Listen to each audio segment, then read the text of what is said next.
This conference will now be recorded.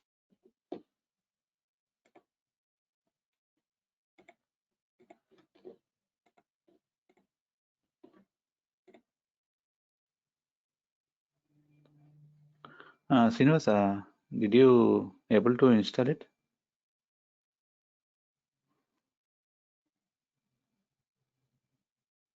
Hello? Srinivas? Yeah, hi, Yeah. Kumar. No, Kumar, no luck for me. Even I tried uninstall VMware and tried installation. Still same issue. I Same doubt, issue. there are two files in Windows XP Professional. Okay. One with more size and one with less size. Which one do we need to take? Both are tried. One is telling that file got corrupted, and other one, as usual, it is getting rebooted. From the downloaded from the downloaded folder, you want to say? Yeah, from the downloaded one. Can I share that file systems now? Okay, we'll see at the end of the session otherwise. Okay. Okay. Okay. Okay, one second.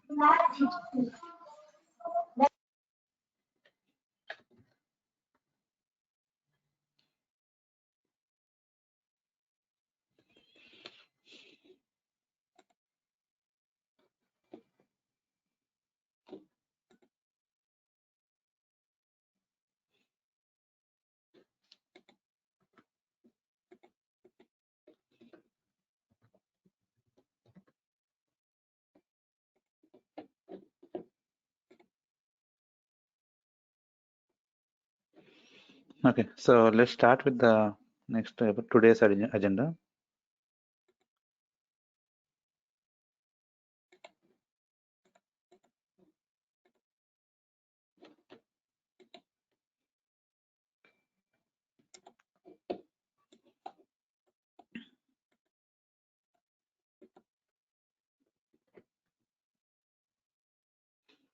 Okay, so we'll see some basics, right? So basics of sandbox directories.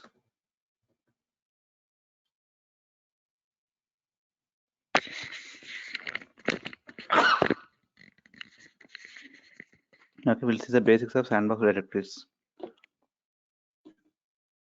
Okay, so you remember the sandbox, right? What is sandbox? What is sandbox?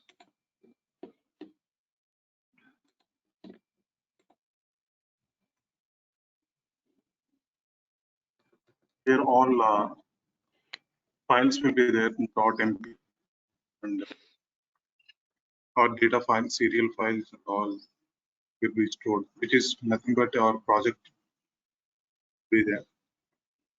Yeah, All the it's simply we can say it's like a environment for a developer, right? So environment for a yes. developer. Yes. Okay, for a developer. Okay, so but and it's like a directory structure similar to project.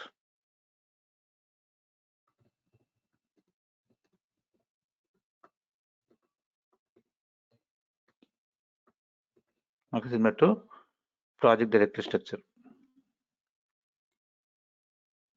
Okay. Okay, so that means in the architecture, right? If you recollect it back in the architecture, so within the EME, I have the project path, right? I have the project path.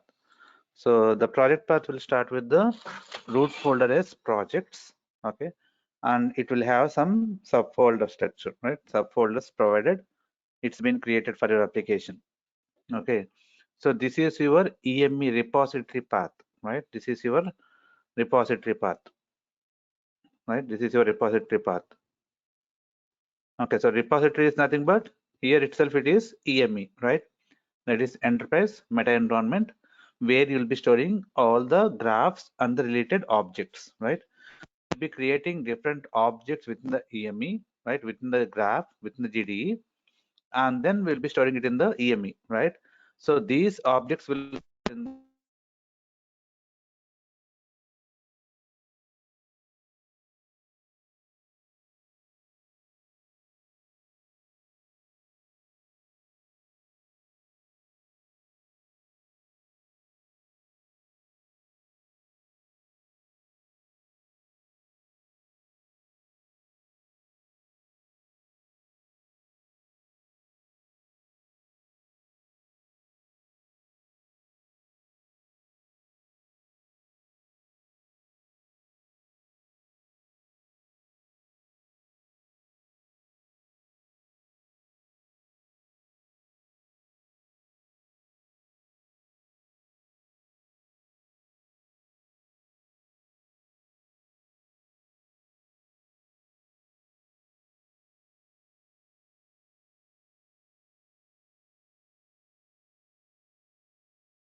Sorry to interrupt, Kumar. I can't hear you. The voice is completely blank. I can't hear you, Kumar. Okay, now I can able to. Yes.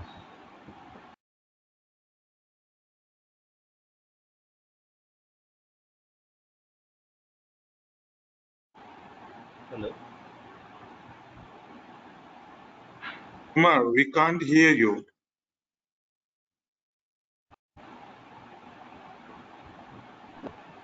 Now, Yeah, you can hear.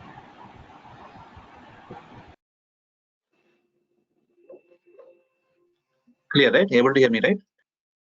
Yeah, now it's fine. It is clear. Okay. Okay. Yeah. Okay. So within the host level, we have the sandbox path, right? We have a sandbox path available. So this sandbox is like user level, right? User level environment. So which will be having their own right user ID. Okay. So whatever user IDs you have it, right, been created, followed by the EME path, right? Followed by the EME path. So you will be having this folder structure. So how is the sandbox getting created? How do the sandbox will get created here?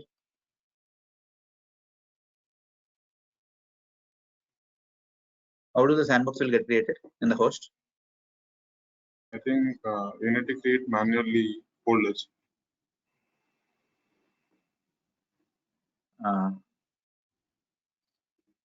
Who is this? Srinivas?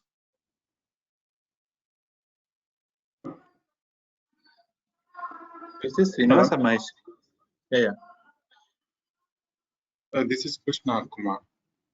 Krishna. In So host you are level, saying that. yeah. In host level, we need to create manually, but in GDE, I think we can. I mean, once we have the option to create sandbox.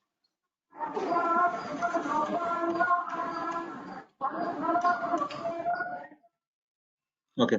No, it's not like a manual part, right? Okay, it's not manual process, right? The sandbox creation is not manual process.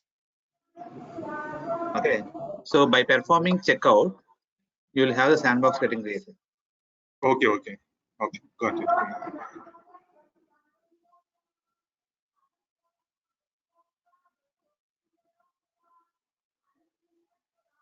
Okay. So whenever you perform the checkout, right? Whenever you perform the checkout of this,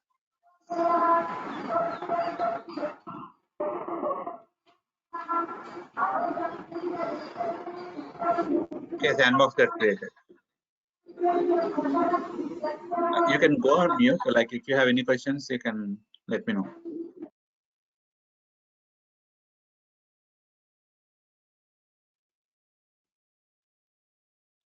Mahesh, did you get chance to look at any starting sessions?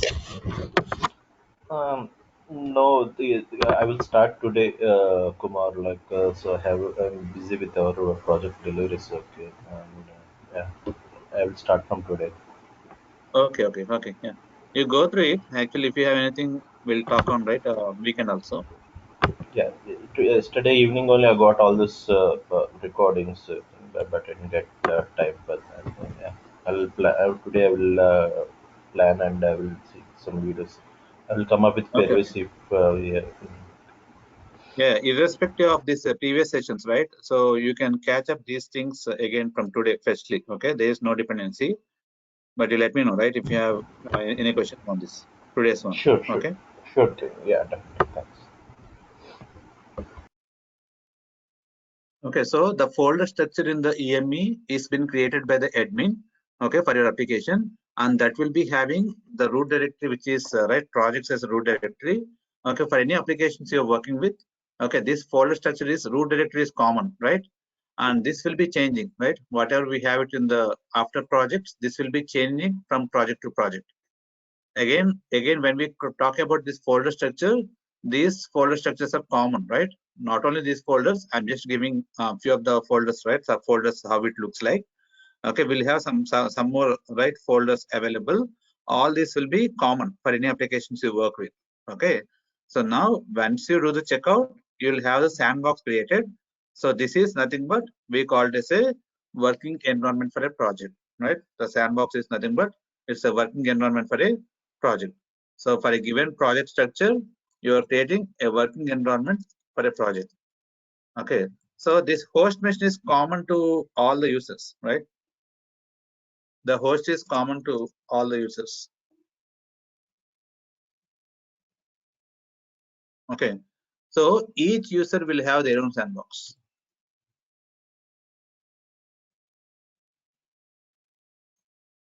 Each user will have their own sandbox.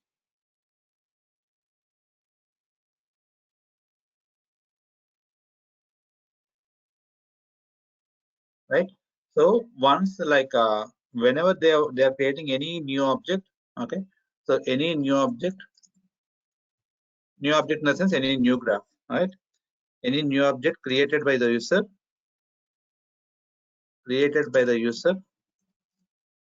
will be saved in sandbox.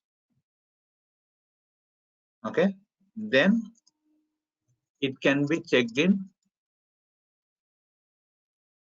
It can be checked in into EME, where this copy will be updated, right? This graph will be updated into EME. Updated into EME. Okay. So which will create the version control, right? Versioning will be alerted, right? So we'll be having a version. So repository is a version controlling tool, right? EME is an enterprise meta environment, which is a version controlling tool. Okay. So now this is all about, right, at high level, right? So now coming to this project structure, what we are trying to talk about today's session, right? So we have the project directory path with respect to the EME, and we have the sandbox path also, right? For a given project, I have the sandbox path also, right? So this is my sandbox location, right? So now we are talking about the each and every folder structure, what we have it. Okay. So we'll have all this folder structure, which is a standard MP, run, bin, XFR, DML, SQL, plan, pset, DB. All these folders, each and every folder will have their own like a category of object, right? So MP will store the graphs, right? So graph will be stored with the extension .mp, right? .mp. And for every graph, we know that when we save the graph, it will create the .ksh file, right? It will create the .ksh file, which is nothing but it's called a shell script, right? Which is a deployed script for a graph. Okay, for every graph, a .ksh file will be generated automatically, right? So those ksh files will be stored in the run folder. Okay, and this we are aware of. Okay, like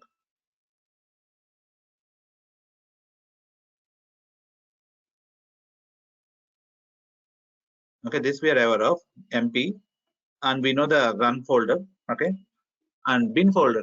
Bin folder is something like we can store any shell script, right, or any Excel sheets which we are using in our application. We can store it here, like right within this bin folder. We can store all those objects, right? Any shell script created or any Unix like Excel sheets, right, being used in the graphs. Okay, they can store it here. Okay, and the next thing is XFR. XFR is nothing but transformation. So we saw few components from the transform group, right? So among the transform group, what we saw, like we saw the dedupe sorted component, which removes duplicate records, and we saw about the filter by expression, right? Where we can filter out the data based on the expression, right? So whenever you see these two components, right?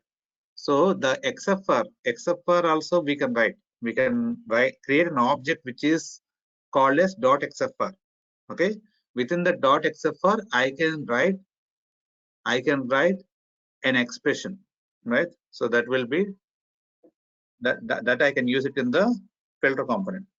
Okay, so like suppose say in the filter by expression, I am writing the condition like state equal to mn, right? So this is the filter expression what I'm writing. So by default, right? By default, you are writing in the embedded option. Okay. So that means within the component. Okay, within the component. Okay, but we have one more option where we can write this expression in a file which is called as a .xfr, right? Suppose I'm creating the xfr file like a.xfr. Within this xfr, this is like an external object,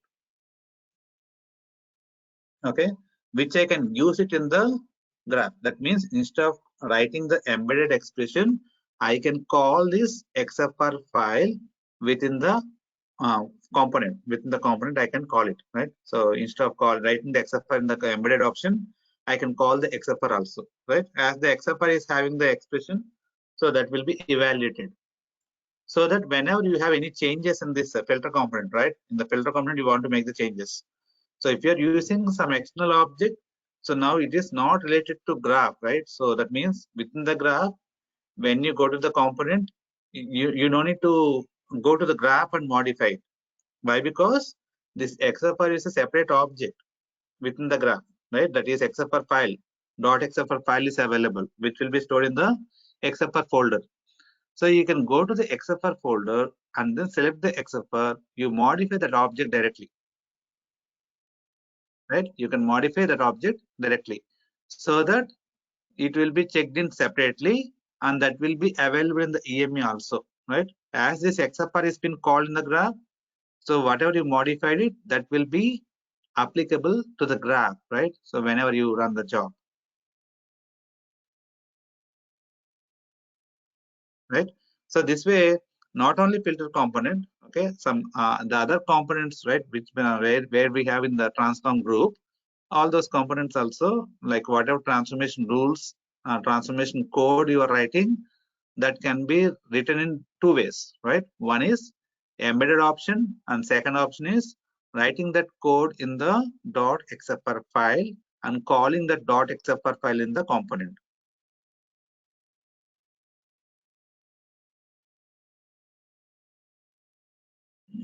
Clear on this point? Yeah, clear.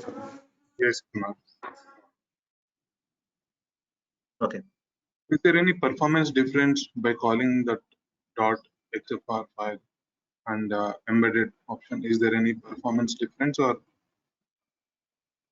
It is not about performance, okay, but suppose say like in all the components, right? Many of the components you'll be using the transform components, okay, in many of the graphs, right?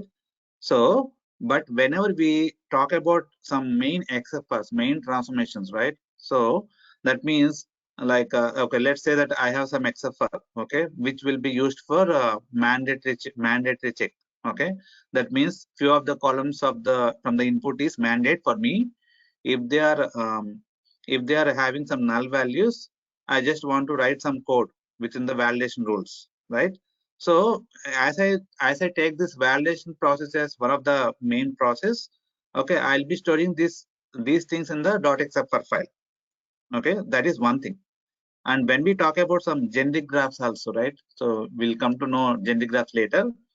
Generic graphs is something like only I have one graph, but I'll be using that graph like a common graph, right? That means the input and output will be different. Each time I'll pass it, but the graph execution is same graph, right? Which I want to execute it. So during that time also, if you cannot embed the code within that graph level, within the generic graph level, you cannot embed the code. You have to call some objects, right? You have to call some objects explicitly. Why? Because your graph is having calling different inputs. Each time one input is getting called, and where it writes the different output, right? So whenever you come across some major XFRs, major transformations which you want to quickly refer, right, within your application, you can store them in the .xfrs. That is one thing. And the second category is again when we call the generic graphs, right? When we are using the generic graphs, if the transformation is to be called in the generic graphs, we cannot do embedded option. We have to go with the explicit option, right? That is external object. Okay, Kumar. Will you show that option as well, Kumar? Yeah, we'll see that option, right, in the component, right? How it's just like instead of embedded, right? We'll have the path option. Yeah, just now what you explained is in Informatica we can do that in Maplet for the generic ones. Similar way. Yeah, in Informatica it is Maplets, right? Maplets, right? You call Yes, Maplets, Maplets. right? Yes. And Yes. but that Maplet is not a complete graph, right? Is it? It's not a complete graph, right? No, it's the same way just to explain the generic graph. So the source and that target will be always changing. Only whenever it is required, you call that maplet and you attach that source and target. Yeah. So you're attaching and all, right, for in Informatica, but here Yes. complete graph itself, I'm saying it's a generic. Okay. Okay, so that generic graph we'll talk about later, right? In the advanced sessions, we'll talk about the generic graph. Okay, for now, Okay. what is the point you have to catch here is, so we have embedded option where we can write the transformation code and we can have that code in the .xfr also, right? There are two ways. Okay, so in all the cases, we will not store the transformations in .xfrs. And in all the cases, I will not write this transformation code in the component also, right? So when I should go definitely to the .xfr file is, one is generic graph. When we talk about generic graphs, I should have the transformation code in the .xfrs. That is one thing, right? And the second option is when you have some major, major ETL flow, right? Major ETL activities, right? Validations or any kind of like data mappings, right? You are doing it. Those things you can store it in the .xfr file again, right? For your convenience. So quickly, whenever anything, if anyone is asking about the mappings, right? I can just quickly go through the XFR folder and then see the what kind of mappings I have from the source to target, how it has been mapped. Is it a straight mapping or you have some rule, right? So that's how I can refer the XFR folder very quickly, right? But if it is in the graph level, I have to go to the graph, I have to find out the component and identify which component, which XFR, which transformation and all that. It will take more time. So whichever it is not important transformations, you can just simply write the code in the embedded option by default, right? Otherwise, you maintain the .xfr file separately.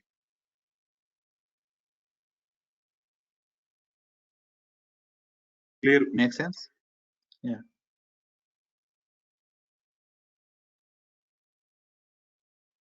Okay. So next thing is DMLs, right? We saw about DMLs, right? So the DMLs also, we have both the options, like the way we are talking about XFRs.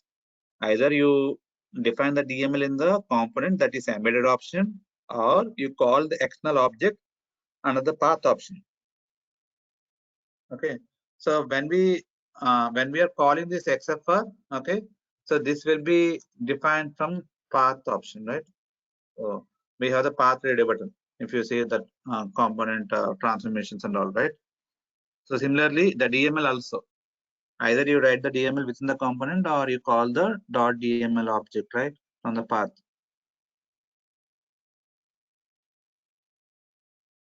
Okay, so DML is nothing but record structure, right? So how the layout of the file, right? How we have it, the fields, data types and all, right? That will be defined here. Okay, and next thing is SQL, right? So SQL is like any SQL statements you write it within the components, right? So within the database components. Okay, so suppose say we saw about input table component, right? So which will read the data from the table, okay, database table. Okay, so even we can write a query also, right? We can write a query also, select statement. So Yes. if you are writing the select statement, right? So that is having embedded option to write it, or the other option is you store that select statement in the .sql file and you call the .sql file in the component. Okay, so that is also one thing. Not only input table. So when we talk about other database components in future, right? So all those database components also, wherever you want to write some update statements or insert statements or delete statements, right? All this we can write it in the .sql file, and then we can call the .sql files in the components.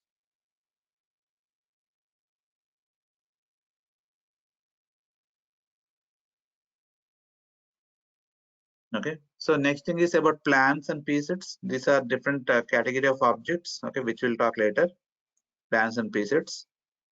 And DB folder is about .dbc file, which is a database connectivity file, right? Which is database connectivity file. So we created the database configuration file, right? So DBC file to connect to the database, right? So whatever DBC files you are using in your application, all of them will be available in the DB folder only.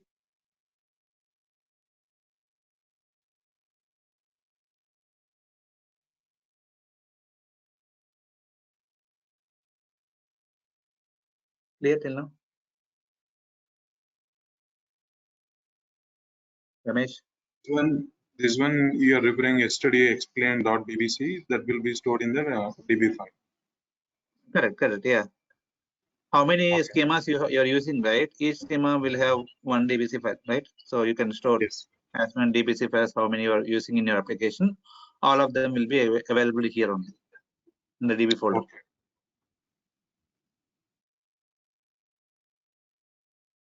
Ramesh, following? Any questions?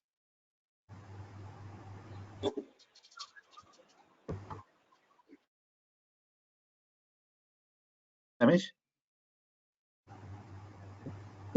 You mean my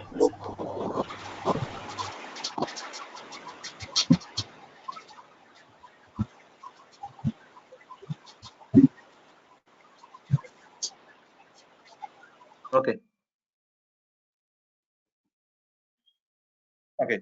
So now we understood the folders, right? Default folders, what we have it. Okay. So for all these folders, okay, let's say that I am defining my DML. Okay. I am defining my DML. Okay. So when I created a new DML, okay, I'm creating a new DML, cust.dml, right? So this DML is available in my sandbox path, right? In my sandbox path, I have my DML present.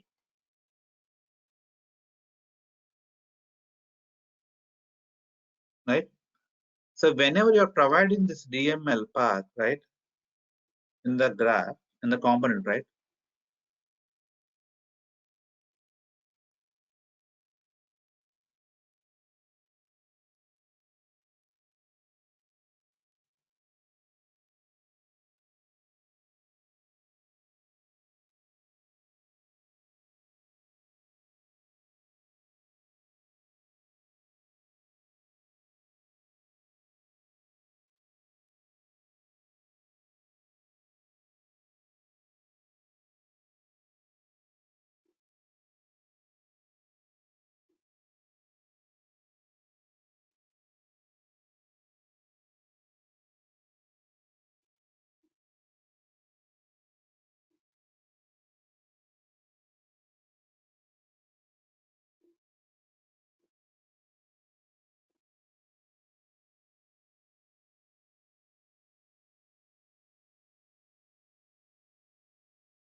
Okay.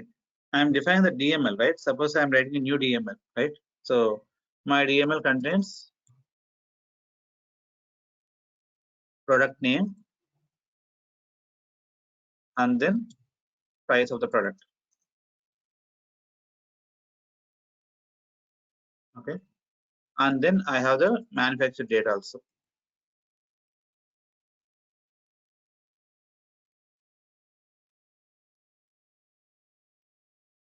Okay. So once you return this DML, right? So once you return this DML, I'm saving it.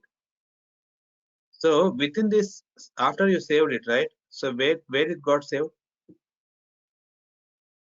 Which option you can see here? You are seeing the embedded option, right? You are seeing the embedded option. This is the default option what we are seeing. But you have one more option which we are talking about is path option, right?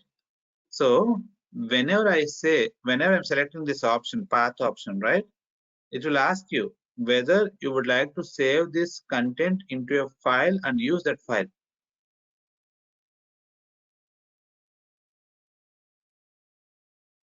Right? Whether you would like to save this content of the DML, whatever you've written here, into the file and use that file, right? If you click on S, right, then it will try to save the DML. Now you can see I have created some DMLs, right? So if I am giving some naming convention here, okay, so product DML, okay. So now if you browse the DML, okay, you could say product.dml, whatever I created here.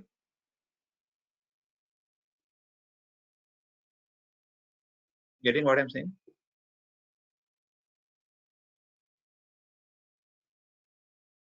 Yes, Okay, so now you're not giving the complete path here, okay, but if you want to give the complete path, right, what is the complete path I have to give? Say initial temp location, right? So as we are storing it in the Windows machine here, right, in this version, so by default, like it will be this default location. What it will take is initial temp only. This is the default location, right, for everything you will be storing here.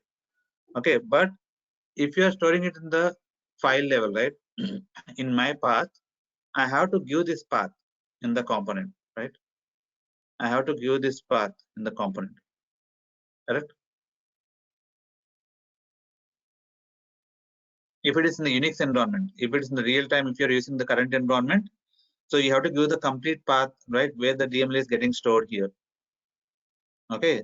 So now, if I'm hard coding this complete path, right, so from where the DML will be getting reading, it will get read from the my location, right, my sandbox location, right? So I'm hard coding here. I'm hard coding the path. I'm hard coding the path. So when I do the check-in, I will check in this way only. Suppose I'm doing the check-in also. This is a graph. So when I checked in this graph, it will be reading always the DML from the my location only. Okay, it will read the DML from my location only. So whenever you do checkout, right, you guys check out and see the graph, you could see the component is having some embedded DML, right? Which is hard-coded DML, which is been pointed to my sandbox location. So will it work always or any issues if I'm doing the hard-coded like this? Will it work or any issues, any concerns, right? When we It will working not with work. I mean, again, the access issue for if anyone want to access it, the project sandbox. which case it won't work. What is the issues? The access issue, if anyone want to. Access level, you'll be able to read the sandbox location, my sandbox location also. Maybe we should give a server details at the starting.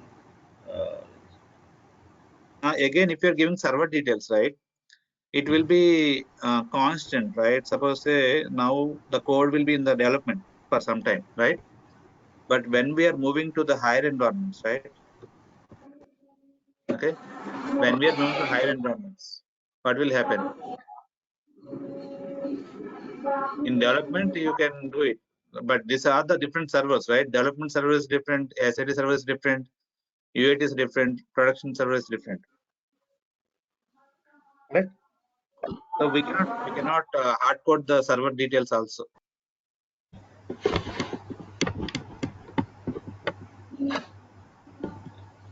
No, I mean to say like instead of hard coding, you'll use some macros type thing to fix the path, right? Maybe where all the sandbox files are available.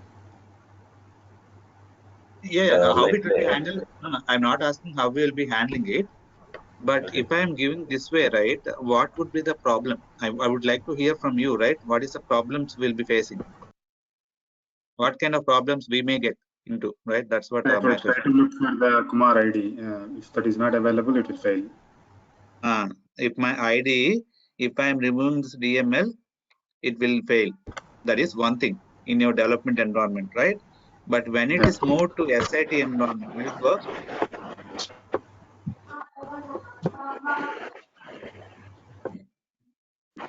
in SIT environment or UAT environment or production environment, will it work? No, that's what it Do generally. we have sandboxes there itself in the higher environments? Yeah, obviously, No, right? in the No, higher environments, you won't have sandboxes. it will be Developers generic. will not have Only any the path. sandboxes. A developer will not have. Only the functional IDs Developer- will have. I mean, have the application running in that ID. Right. Only functional ID, one ID will be available for each and every environment. For SIT1 or UAT or production, you have the functional ID sandboxes, right? Not developers, Yes, individual yes. developer sandboxes, right?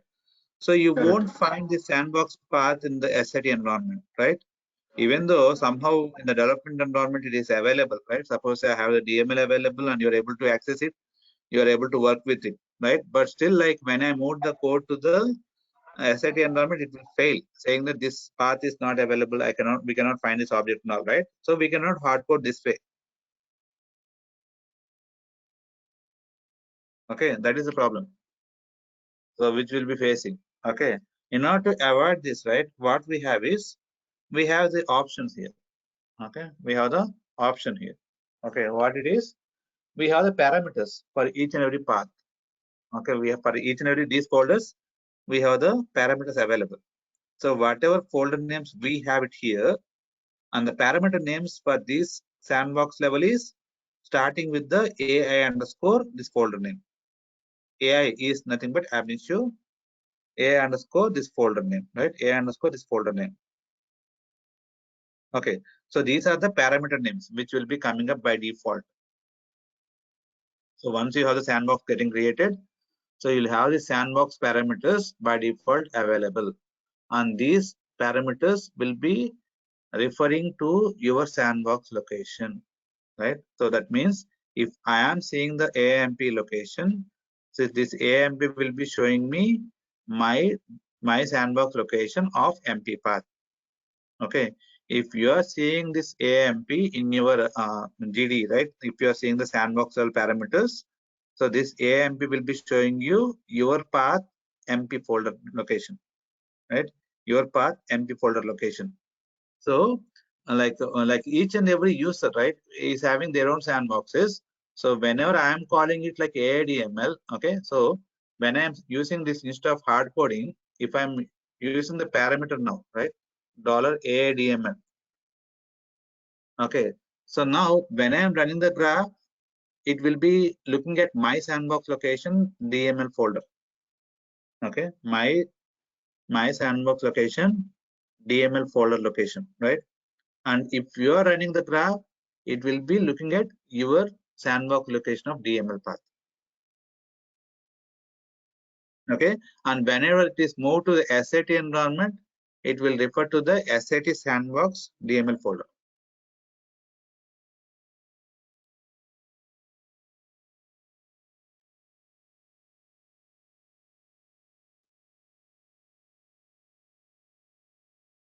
Okay, so this way it becomes like a generic way, right? It becomes like a generic way where it works, right, in any environment. It's not hard coded, right, with the help of these parameters.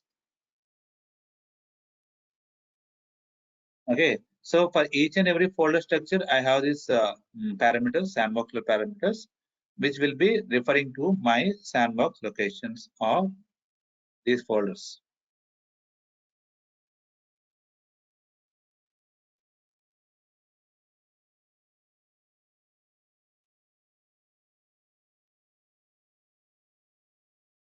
Okay, and next thing is similar to this, right? We have the data file locations also, right? Data directories. So we talk about serial files, right? So we talk about serial files. So which is a flat file. So for data locations also, we will be having the data directories created. Okay.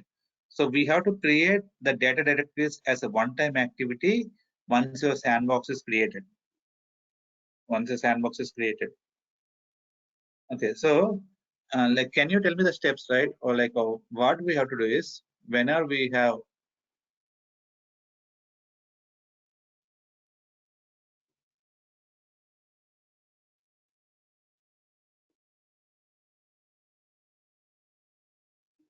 Okay, like very first things, right? So what you do in general, right? So your GDE license will be activated.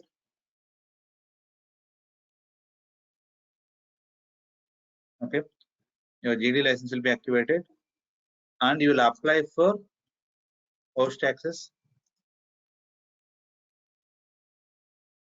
Okay, host access. So this will EMA be access. apply for EMA access,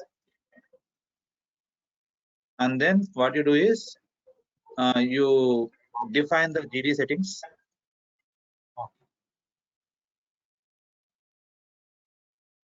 Okay, define the GD settings with the host,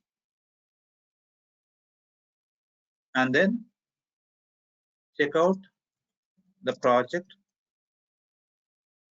from EME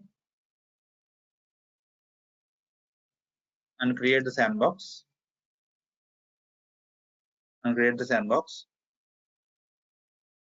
Okay. And next thing is you will be creating the data directories.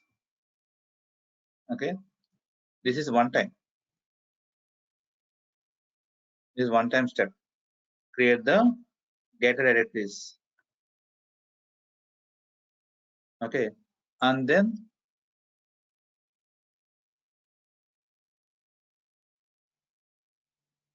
you will be creating the ab initio RC file.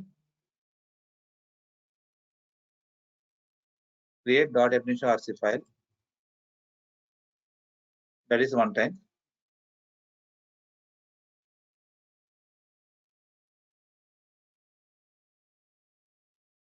Okay, and then like you'll have the ab initio environment file.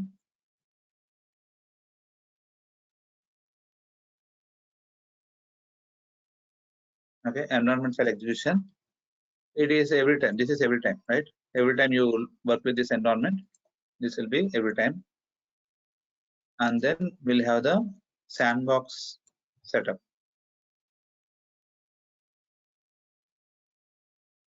Every time, right? So these are the things which we'll be doing. Okay. So one of the activity which we are talking about is creating the data directories. Creating the data directories. Okay. What it means is, like, let's say that whenever you do the checkout for the very first time, right? Okay. So we'll be having the serial file location created for you. Okay. You'll have the serial file creation. Okay. This is the serial file default path. Okay. So if this is the default path, right? If I'm storing here, okay, there is no user level, right, separation here, right? We should have user ID also, so that it will be unique for the user, right? So you'll have your own ASL path, and even I'll be having my own ASL path. Okay, the parameter is called as ASL. So what I need is, I don't want to take this default path. Okay, I want to create data directories with my ID. Okay, once it is created, I will have my ID available at the end of the serial file location. Okay, so that this is my AA serial path. Okay, this is my AA serial path.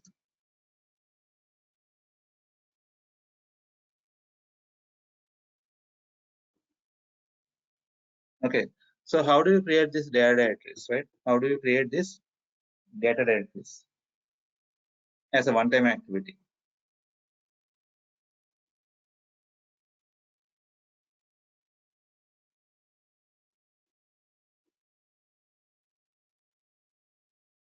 Okay, so this is a sandbox, right? This is a sandbox. Whenever you have your sandbox in the host level, you can open the sandbox within the GDE, and it looks like this. Okay, and it looks like this. So how to open the sandbox, right? How to open the sandbox?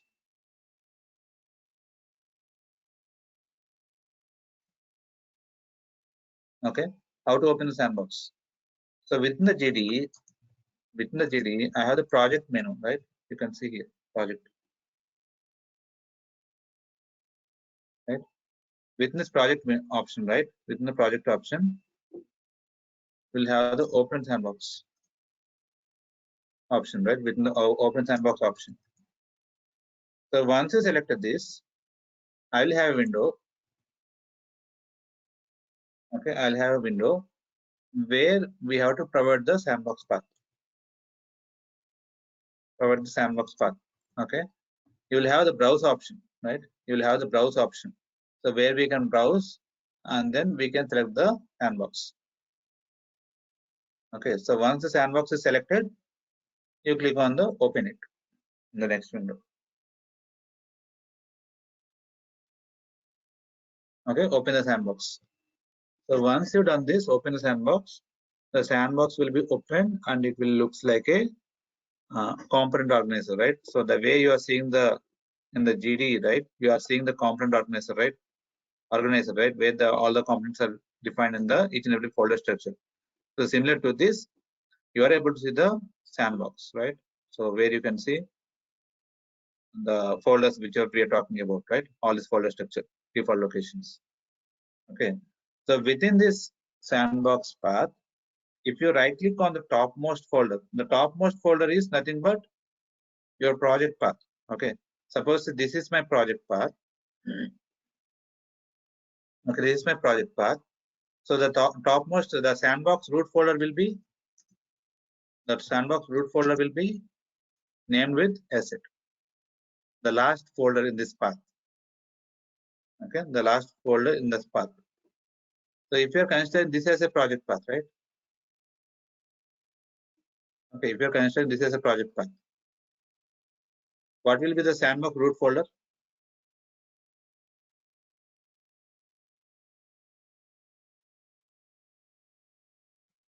It will be EMMI. This will be the last folder is the sandbox name. Okay, we call like simply like sandbox name. So sometimes they'll be asking you, okay, check out the sandbox, right? They'll name it with the last folder, right? TMM-PWH. Okay, this is the sandbox name, simply. Okay, so you have to check out while doing the checkout, you have to navigate, right? So you have to check the EME folder structure where this path is available, right? Where this folder is available. Then you will do the checkout. Okay, so when we talk about multiple, if I can have multiple sandboxes also, provided I should have multiple project locations. That means in my application, suppose this is one of the project path, okay, and then I have one more project path which is asset, right, and one more project path which is premium.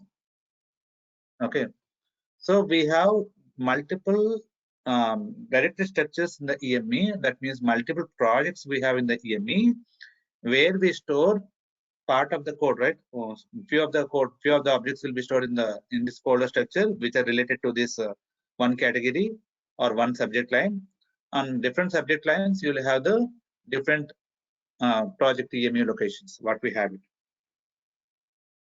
right?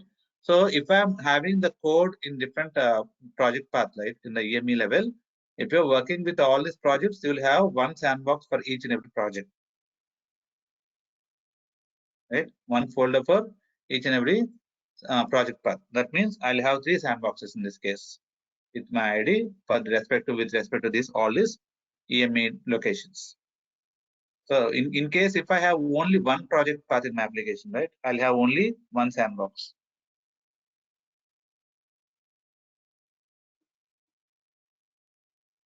Okay, so once we have this sandbox view, you are able to see, right? And if you are selecting on the topmost root folder and right click on it, you'll find one option called as create data directories, right? So create data directories. So we have to select that option. Okay, we have to select that option. So whenever you want to, whenever you want to create the data directories, what you have to do is right click on sandbox path.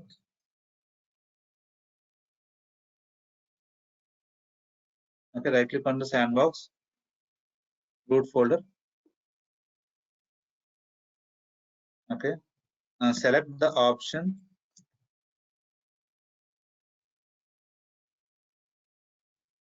create data directories. Okay, so this will have a window where you'll have the A test flag parameter. Okay, you'll have the A test flag parameter, so which is having by default value is dot. Okay, so what is the dot implies in the Unix?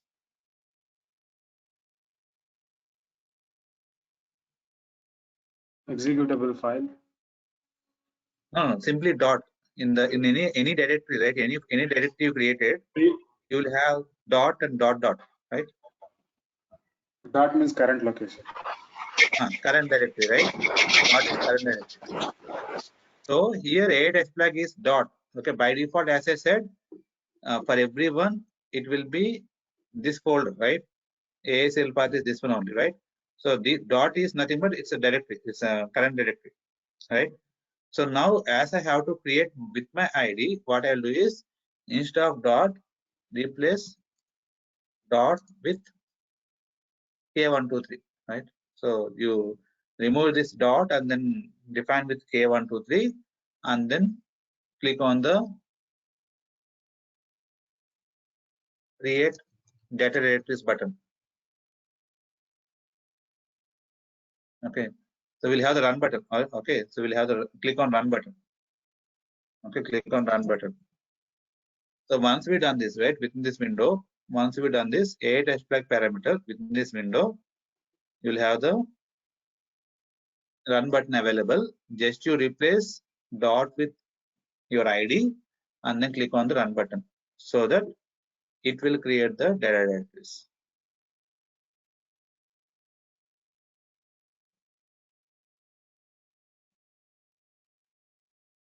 Okay, it starts to creating the data directories. So once it is created, you can see the log information from the GD, right? So it got created so that you'll have the ID created. So now I'll have my ASL path with my ID, right? So this is what it will get created, right? Not only ASL path, right? So we have different locations, right? All these data file locations.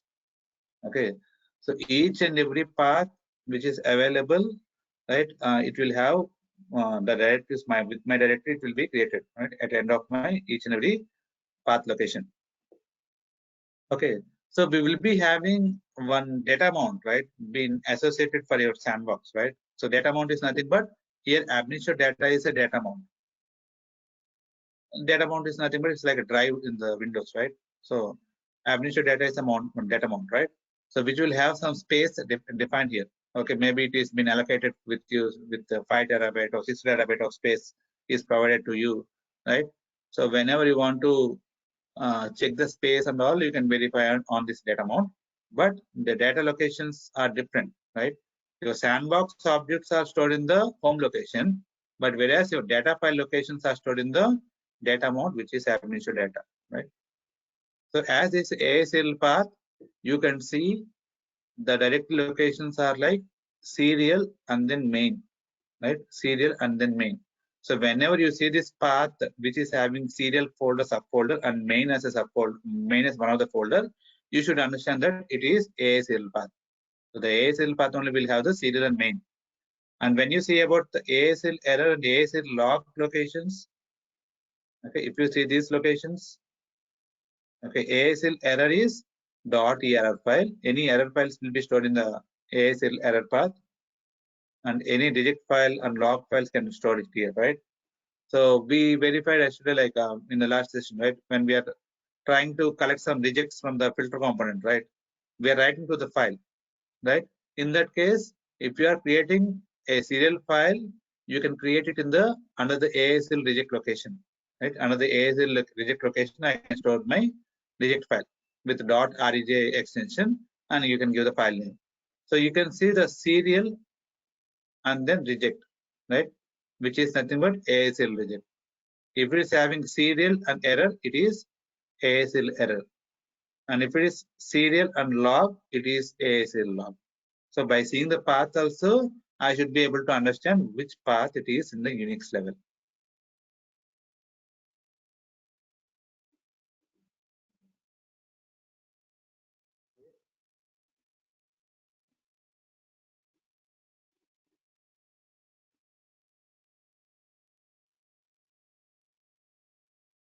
Is it clear?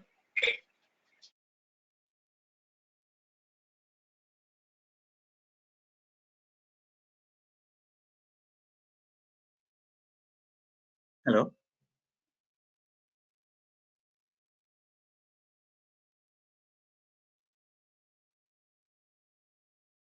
Able to hear me?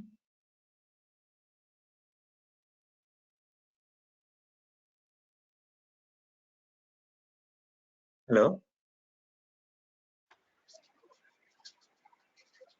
Yes. Okay.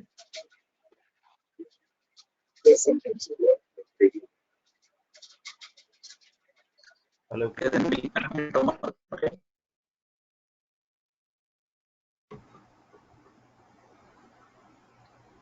Looks like the recording got hanged.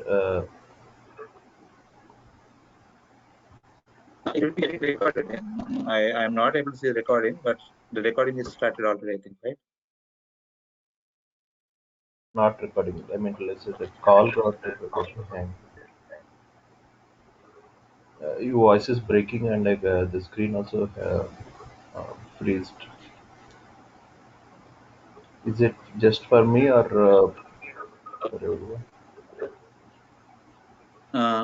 Universe, For me able as to hear well. me? Yes, I'm able to hear you both. You're not able to hear me?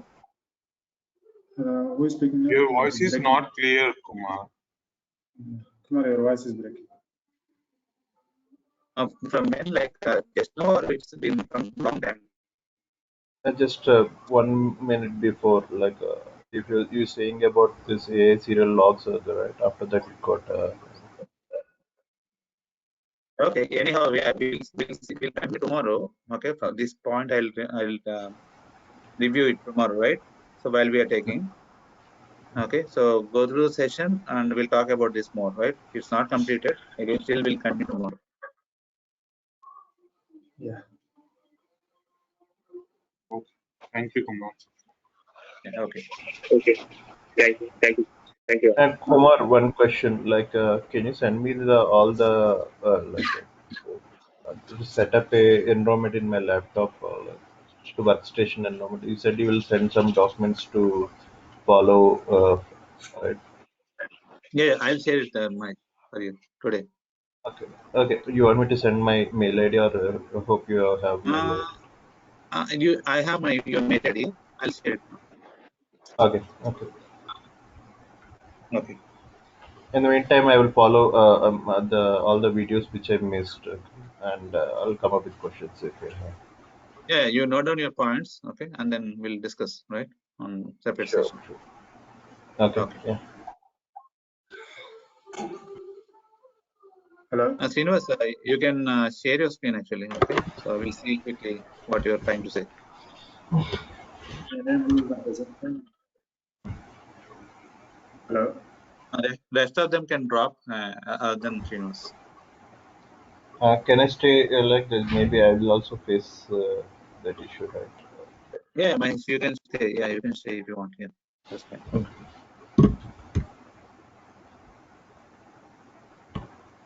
Yes, Srinivas. You're able to see, right? Yeah. Before opening this, right? Can you show me which folder after downloaded, right? Where is your folder?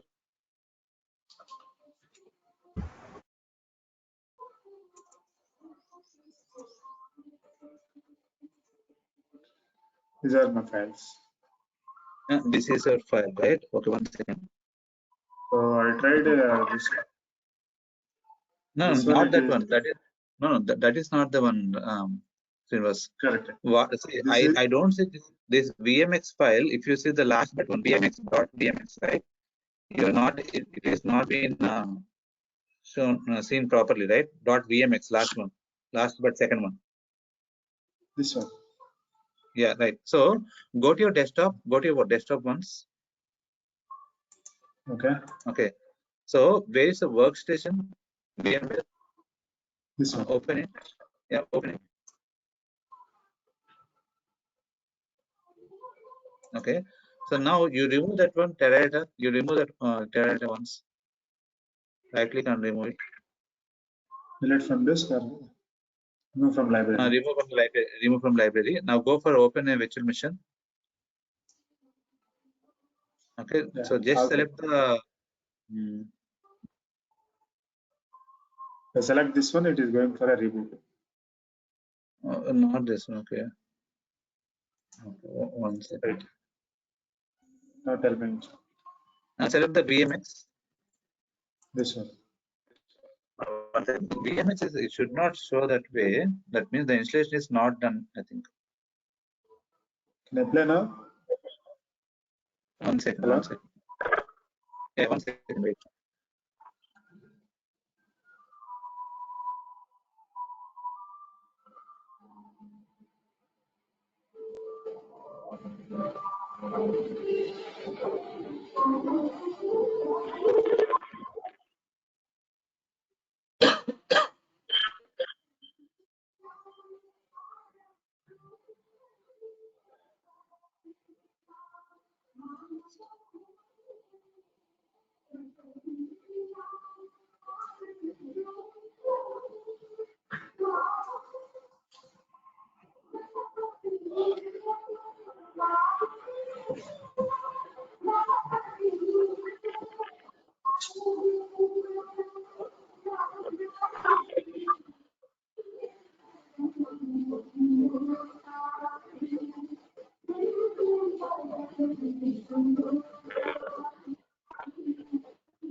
Did you run the workstation? Hello? Yeah. Did you run the workstation here?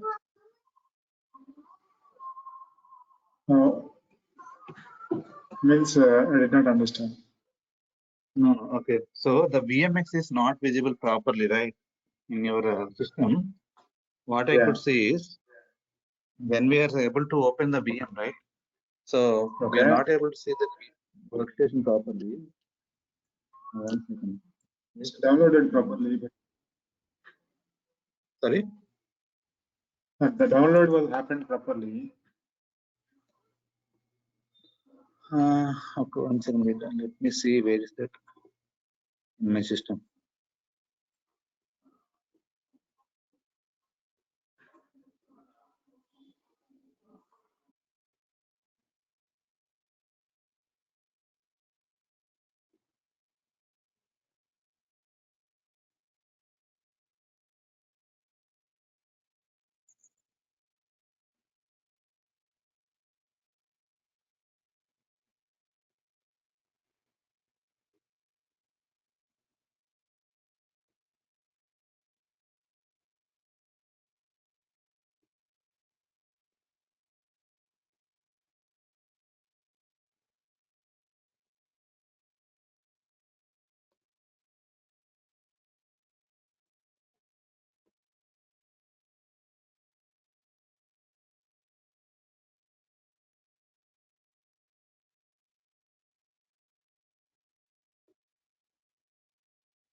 Srinivas, can you run that VM player once?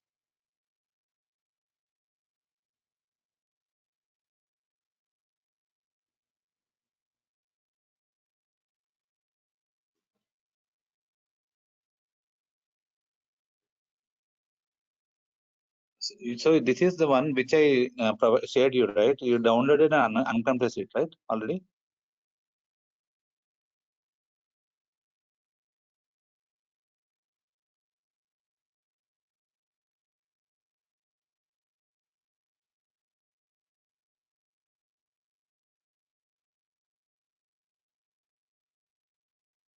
Srinivas?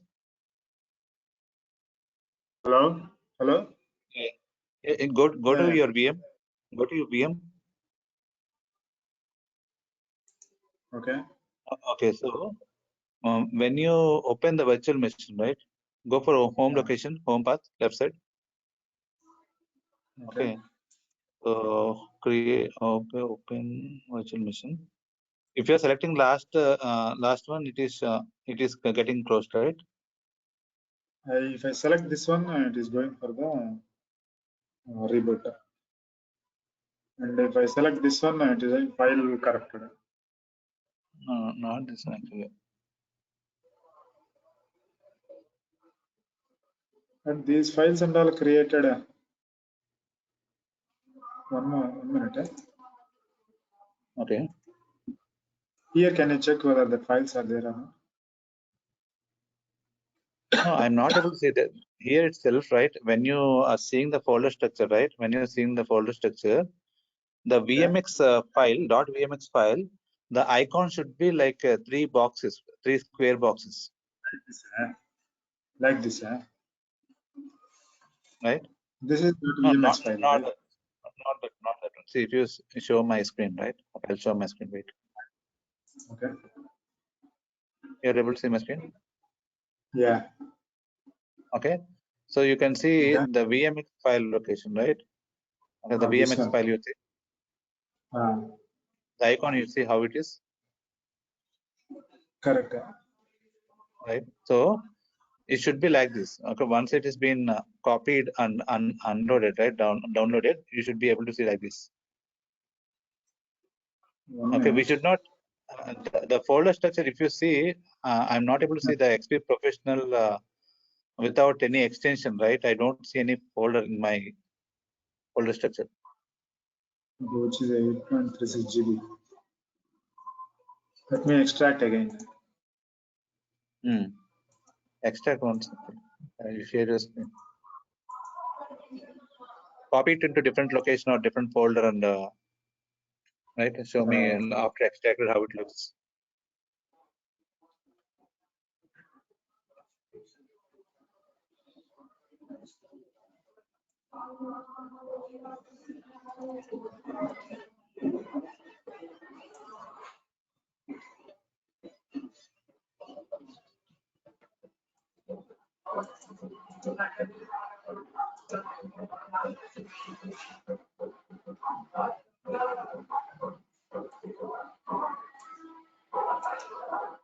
Hello, able to see mine? Can you enable the presenter? No. Yeah, you're there where I had given, right? 1 second, let me give again. Okay.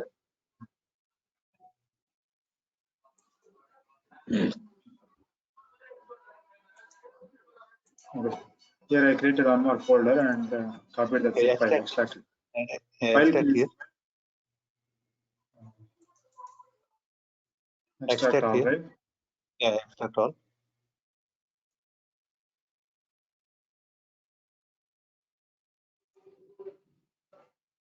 Open that folder.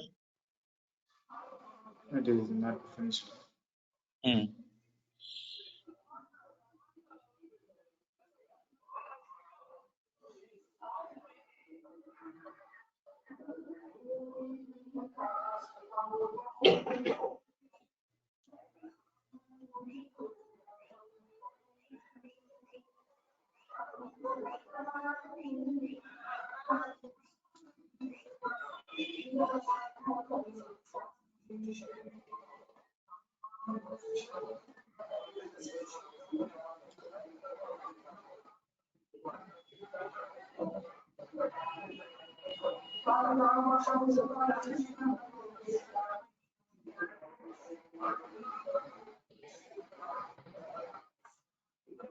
Meanwhile, open that folder.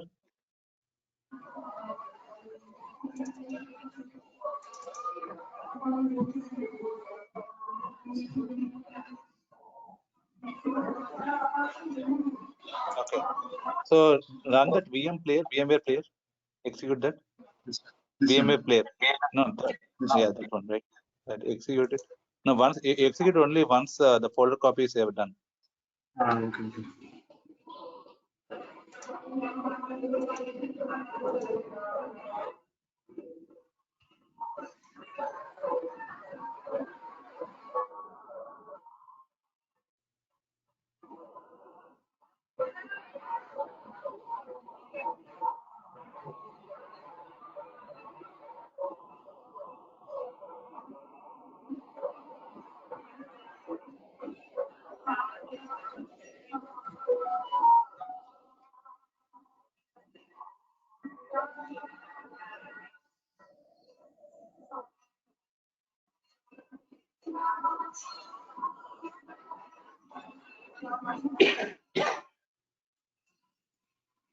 You open it now. Yeah. Okay, now now done the VMware player. VMware player. This one. This Yeah, one. execute it. Yeah, execute it once. No, but this is the software installation, right? Hello? Yeah, software installation only. We should have the VMX file. Okay, majorly once that is created, then you can open it. I have cannot understand this. Okay, close this and this is the VM player This of one you are 6.1, right? This one you are that talking, right?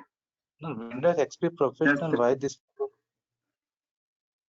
This is Windows 10. Mine is Windows 10. It No, is yeah, that is .vmx. fine. Okay, we It is should see .vmx only. file. No, yeah, we should see only these folders. We should not see that XP Professional one. How this folder is getting copied to your path? I don't know.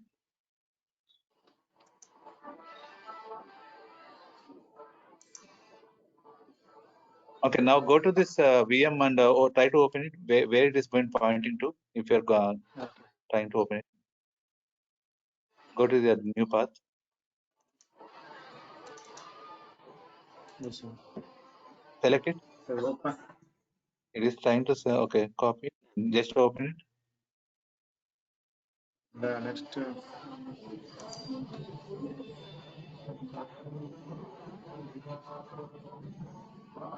It should ask whether you have to copy or pay, move it. It's not asking anything, right? When we are selecting the option. Yeah. Should ask. Can I play? Yeah, you play it. I think it will reboot. I think whatever you are seeing that. Yeah, let's see this. I copied it. Not Copied it. this. Yeah, copied it. I copied it.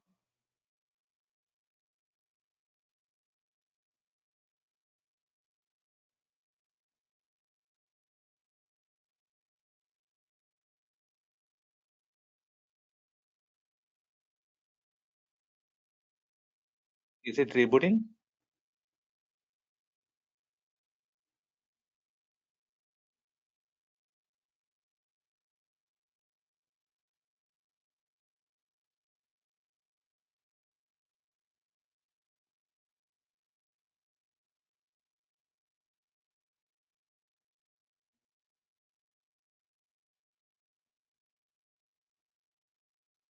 Invest? Hello?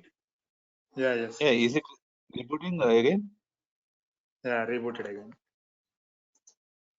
Oh, okay. So now you see, like, is that VM is it's showing us copied it only, but how it is rebooting? Yours also Windows 10 or any other Yeah, OS? mine is Windows 10 only. This is showing.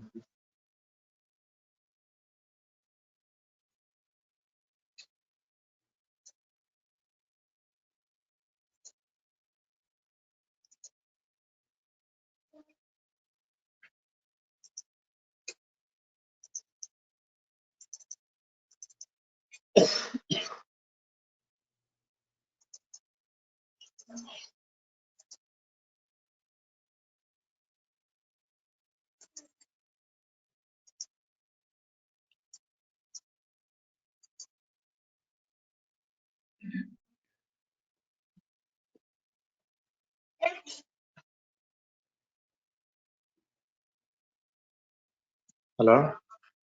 Yes, Srinivas. Any other options? Yeah, I'm just thinking like what went wrong on this, right?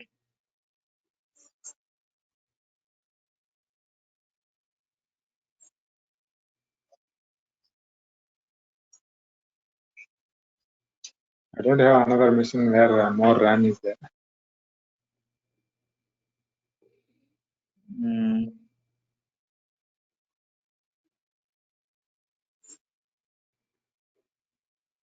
No, but this should work, right? This is more RAM only, right? Whatever you have, 8 GB RAM, right? This should work. Just to check with another machine whether any OS level problems are there.